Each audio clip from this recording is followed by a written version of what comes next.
Thank you, Mr. President, for honoring my husband in such a profound and meaningful way. And thank you for making this event a priority amid the peace process in the Middle East. Thank you. Very grateful. Charlie always admired your commitment to freedom, and that's something that both of you shared. So thank you. Your support of our family and the work that Charlie devoted his life to will be something I cherish forever, so thank you. To our gracious First Lady in her office for making this event possible, thank you as well. It's beautiful. To Vice President and the lovely Usha Vance, your friendship has been an unbelievable encouragement. Thank you. And to all our friends and family that are here and watching from all around the world, thank you for loving us. Thank you for praying for us and for believing in what Charlie believed in. And to our Turning Point USA staff and the Charlie Kirk Show staff, we love you more than you could ever know. And to the Turning Point USA chapters that are watching all across America right now, you are the heartbeat of this future and of this movement. Everything that Charlie built, you guys are the legacy holders of that. You are living proof that his mission did not die with him. It lives through you. And Charlie always said the next generation will decide whether freedom endures. And because of you, I know that freedom will endure. It will. And today we're gathered not only to celebrate Charlie's birthday, but to honor a truth that he gave his entire life to defend, and that's freedom.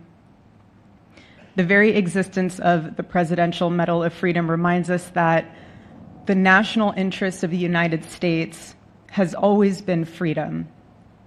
Our founders etched it into the preamble of our Constitution, and those words are not relics on parchment. They are a living covenant. The blessings of liberty are not man's invention, they are God's endowment. Charlie lived for those blessings, not as abstract words, but as sacred promises. He used to love to journal about this topic all the time, and with such a heart postured of gratitude.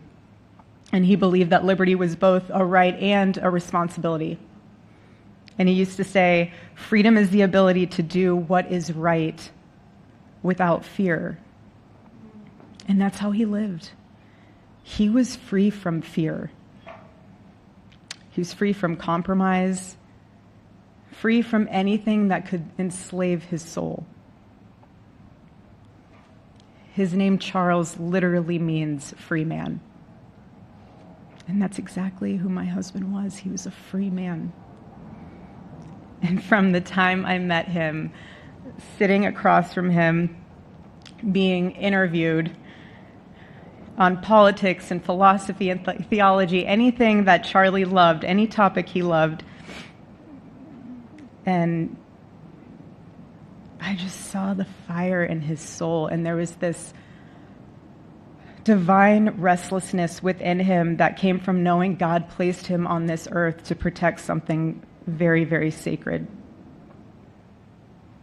for all of us. And he never stopped fighting for people to experience freedom. He didn't. Charlie often said that without God, freedom becomes chaos. And he believed liberty could only survive when anchored to truth. And I remember in one of his speeches, he told the audience that the opposite of liberty isn't law. He said it's captivity. And that the freest people in the world are those whose hearts belong to Christ. But what's so powerful is that Charlie had the ability to communicate so brilliantly across all generations. And he reminded us that in a world that tells us freedom is doing whatever you want to do, the real freedom is the power to live freely and to do what is right. And in one of his journal entries, he wrote that he wanted everyone to know that you can't have liberty without moral responsibility. Freedom divorced from faith eventually just destroys itself. And what's so fascinating about all of this is looking back these past 12 years of Turning Point USA and his mission, there's almost this veil of sacredness. Because what I realize is that while he was building an organization, he was also building a movement. One that called people back to God, back to truth, and a movement that was filled with courage. And ironically, for a man who impacted millions, Charlie never desired to be the center of attention. He just wasn't. My husband was not a man of extravagance. He loved simple but deeply meaningful things, truly. He loved his late night walks. He loved buying more books than he could ever read because he felt there was no such thing as a book budget. And he loved being able to read to our kids the same bedtime story on repeat because he knew it was their favorite. But to him, that was special. And he loved to sit in the sun on a Saturday morning with his cup of decaf coffee, and his phone was off because he was honoring the Sabbath. And for him, it was that moment to catch his breath and just be in peace because he was unreachable at the moment. And he preferred quiet birthdays. But that never stopped me from telling him. I told him every single year, I said, baby, I love your birthday. I said, because it's the day that God knew the world couldn't go another day without you.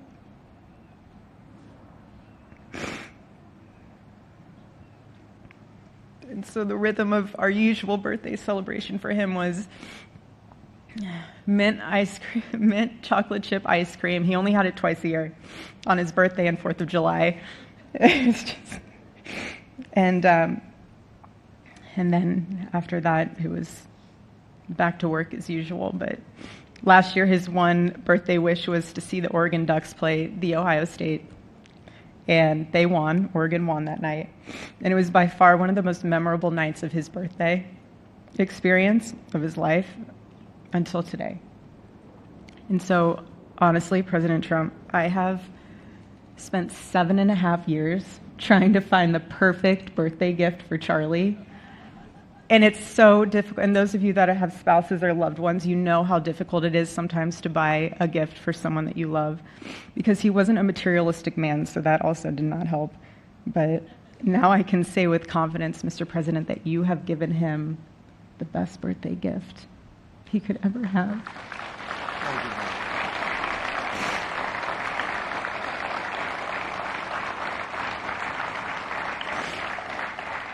It's such an honor and the recognition of a life lived for defending freedom. And that's what Charlie fought for until his last breath. And it was written across his chest in those final moments on one of his simple t-shirts that always carried a message, and this one bearing a single word, freedom. That was the banner over his life, and that shirt was a declaration. The same declaration he made in every speech, every campus visit, every time he shared the gospel at a church, every sleepless night that he would spend praying for the youth of this nation and planning for the future of our country and just impressing upon them that when we defend liberty, we defend the soul of our nation. My husband never told anyone what to say. He never did. He never told anyone what to say. He would just encourage them to think. He would encourage them to think outside of the traditional political labels. He would want them to think in a way that was anchored in wisdom and truth. But he would never tell anyone what to say. Charlie wasn't content to simply admire freedom. He wanted to multiply it. He wanted to multiply freedom. He wanted young people to taste it and to understand it and defend it. He wanted them to see that liberty isn't self-indulgence, it's self-governance under God. He wanted them to see that. And every day I'd see him getting ready for work. He'd put on his cross necklace, he'd put his ring on his finger. And the boldness in his demeanor was always fearlessness. He wasn't afraid. He was never afraid.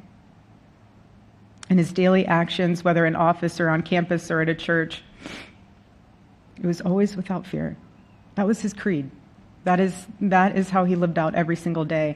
He didn't fear being slandered. He did not. He didn't fear losing friends, I can tell you that. He didn't. He didn't care. He stood for truth and stood for freedom, and he did not, everything else was just a noise to him. And it's because his confidence in Christ was absolute. That's why. There was no limit to what he would have sacrificed to defend freedom for all. And if the moment had come, he probably would have run for president, but not out of ambition. He would only have done it if that was something that he believed that his country needed from a servant's heart standpoint. And Charlie lived only 31 short years. No, he's 32, but on this side of heaven, but he lived. He lived every single second he lived. He filled every single day with purpose, and he fought for truth when it was unpopular.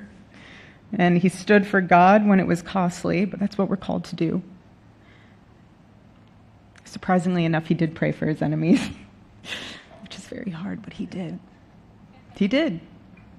He did.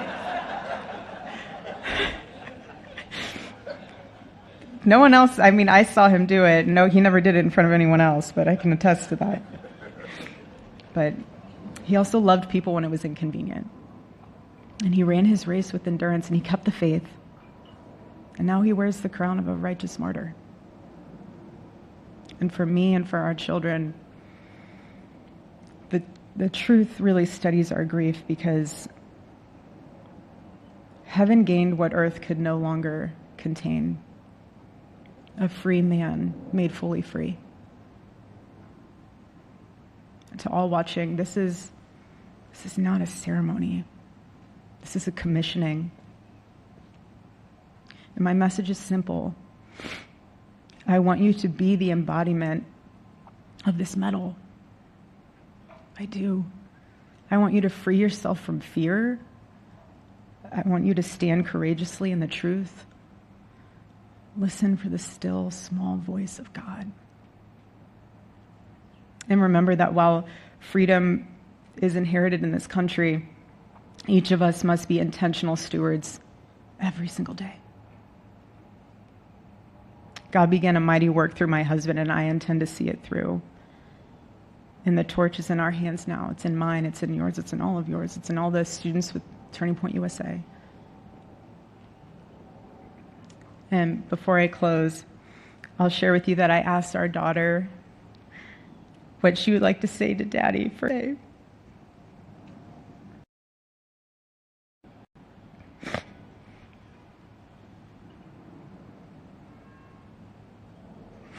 She said, "Happy birthday, Daddy. I want to give you a stuffed animal.